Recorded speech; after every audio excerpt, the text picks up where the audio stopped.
Patriots prioritize draft, developing their own players. Indianapolis. Quick hit thoughts and notes around the New England Patriots and NFL. 1. Combine intel. In a standard year, the Patriots start their draft meetings a week before the Super Bowl. That didn't happen in 2026. For obvious reasons, the Patriots were playing in Super Bowl 60. So when the team returned the Monday night after the game, Executive Vice President of Player Personnel Elliot Wolf, Vice President of Player Personnel Ryan Cowden and the team's personnel department had a quick turnaround. Their first official draft meeting was 7 a.m. ET the next day. The change in schedule, which falls into the category of what owner Robert Kraft sometimes refers to as first-class problems, was one of several Patriots nuggets picked up in recent days at the NFL Combine. Wolf and head coach Mike Vrabel were generous with their time for media members, sharing a clearer viewpoint on where the Patriots stand and how they most likely will approach the offseason. The biggest takeaway: while they will always listen to trade possibilities for big-name stars they believe would help the team, they don't view themselves as the proverbial one player away from a return trip to the Super Bowl. Thus, they are less inclined to send a Micah Parsons-type draft pick haul, 2 first-round picks and a starting-caliber player, to another team for a veteran star. Vrabel, for example, said, "The draft has to be the cornerstone of the team, as the Patriots currently own 11 selections." He also repeated the importance of developing younger players already on the roster, with receiver Kyle Williams' 2025 third-round pick, one example of someone he's excited to watch grow.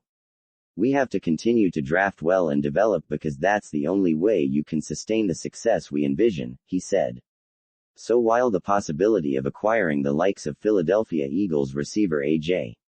Brown, Raiders defensive end Max Crosby or someone of that ilk is tantalizing to consider, it seemed clear from the Combine that the only way the Patriots would be involved in those hypothetical options is if the price is lower than last year's deal for Parsons. That's not to say the Patriots won't be active in attempting to retain their small free agent class led by defensive end K'Lavon Chaisson, safety Jalen Hawkins and defensive tackle Khyiris Tonga. Or exploring free agents on other teams to supplement their existing core. But what Wolf told SiriusXM NFL Radio echoed the theme heard from Patriots officials over the past week. It's understanding where we are as a team, sticking true to, hey, maybe we need a little more depth here. I think it's pretty common knowledge, we probably didn't go into the 2025 season expecting to win the AFC. Vrabel said one of the top goals is to add competition across the roster, and he shared a story from his playing career, involving his wife, to illustrate it. "I remember one year, I got to training camp and I called Jen and said, 'Hey, there's like 7 linebackers that have started.' She said, 'Well, you better have a good camp.' That was a good message," Vrabel said. "It always ended up working.